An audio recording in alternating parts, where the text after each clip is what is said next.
ZNS Total Sports is brought to you by Fourth Terrace Diagnostic Center. Good evening, Bahamas. I'm Kelsey Johnson. Welcome to Sports Wednesday. The BAISS Track and Field Championships got underway today at the National Thomas A. Robinson Stadium. Sitting trackside was Amajal Knowles. He has the call. The 2019 BAISS Track and Field Championships got underway today at the Thomas A. Robinson National Stadium as 12 schools sought to capture bragging rights for the next year.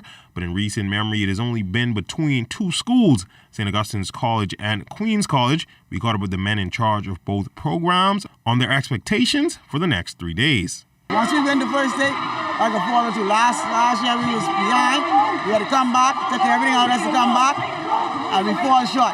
This year we try to get in front the first day and then keep on moving. That's the plan. Expectations is just to get into the finals, because if you're not in the finals, you can't score points. So just to get off to a good start, come with a different mindset, and come ready to work. Extremely confident, once our kids go and execute, we are confident that we'll be able to repeat this year. Now the meet not all about SAC and QC, as there were several stellar performances by athletes at other schools like Rima Otaber from NCA, who once again met the Carifta qualifying mark in the girls under 20 javelin throw with a hurl of 39.44 meters.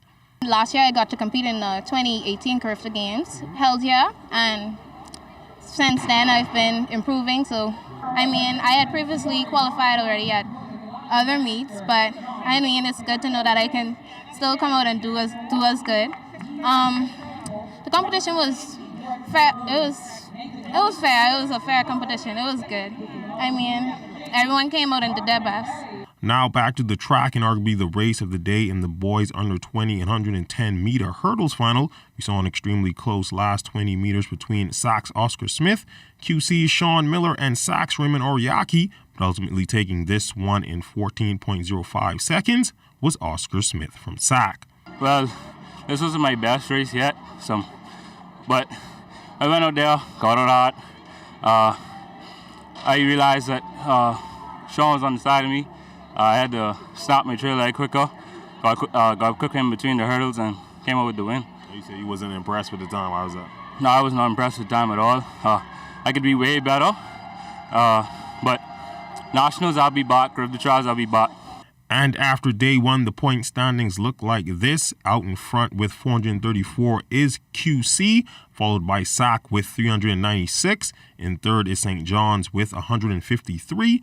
In fourth is Temple Christian with 103. In fifth is St. Anne's with 87. And rounding up the top six with 65 is Nassau Christian Academy. For ZNS Total Sports, I'm Amajal Knowles. Ole Miss women's basketball team was eliminated in the first round of the SEC women's basketball tournament today. Head coach Yolette McQueen was hoping to clinch a win over the 13th-ranked Florida Gators, but was unsuccessful in her bid, dropping the ball 64-57. Obviously disappointed with the loss, but overall optimistic about the future and where we're trying to go.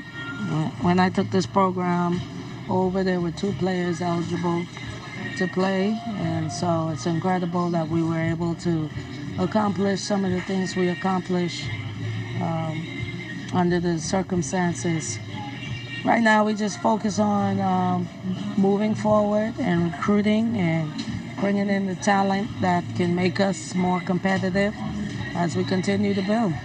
With a little over 15 games remaining in the regular season of the NBA, the push towards the playoffs continues for Buddy Hield and the Sacramento Kings. Hield and teammates will be on the court tonight with the Boston Celtics, who defeated the Golden State Warriors 128-95 on the road on Tuesday. Now on Monday night, Hield finished with 28 points and 6 rebounds in the game against the New York Knicks. He knows he will have to step up tonight to defeat the Celtics. A lot of pressure, but you got to be at your best when your best is needed, and that's all I got to do for my team is be at my best when they need me. So just gotta keep on grinding, man. Every game is not gonna be the same, but just gotta keep on being efficient. And once I'm efficient in the court, I'll be a better chance of winning. The biggest thing in my game, once you get more opportunities, offensive end, crashing the glass. Dave always get at me for going on that, but they tell me to pick and choose when I can go now, because sometimes I might give up a bucket down if I reach down back. But I just got to keep on staying locked in and pick and choose my time to go to get them, and don't try to put my team in trouble. The Phoenix Suns are looking for their third straight win tonight, going up against the New York Knicks. The Suns are out of playoff contention, sitting with a 14-31 win-loss record. Bouncing back from a 4-point deficit in the fourth was the veteran squad B's Trucking Destroyers.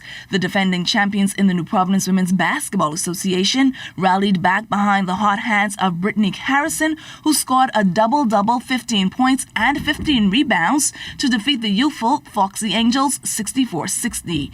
Now, Harrison was one of 3 players from the Destroyers who finished in double-double. Krishanda Ramming chipping in with 12 points and 14 rebounds, while teammate Ruth Ann Sims added 12 points and 11 rebounds for a double-double performance. The Angels got 20 points from Veronique Charlton, and Latavia Brennan netted 16 points and 14 rebounds.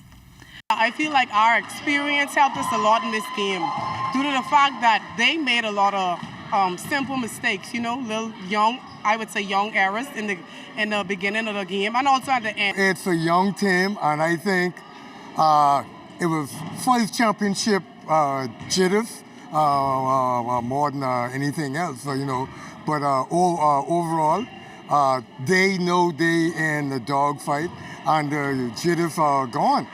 More than 25 young men came out and took part in the open trials hosted by the UB Mingles men's basketball team on the weekend.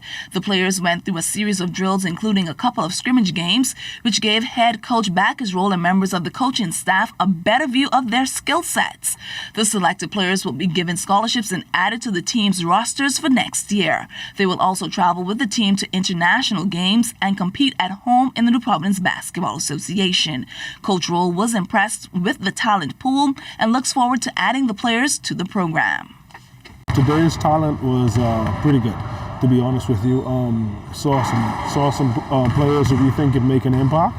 Saw 1 or 2 11th graders who we got to keep our eye on for next year. I always say you can't coach big, and so if you get it big, you got to harness that talent and try to develop it into something that you can work with. But exceptional guard play. Saw some real good guard play today, and so the future looks kind of bright for what we believe it will be an exceptional team next year. I believe that this new team coming in will be able to rival the last teams from the last 2 years. I believe that we'll be able to see the longevity of the program. So this is going to be a great time to be part of the University of Muhammad's basketball program, and we just anticipate good things. That's all the time we have for sports. I'm Kelsey Johnson. ZNS Total Sports is brought to you by 4th Terrace Diagnostic Center.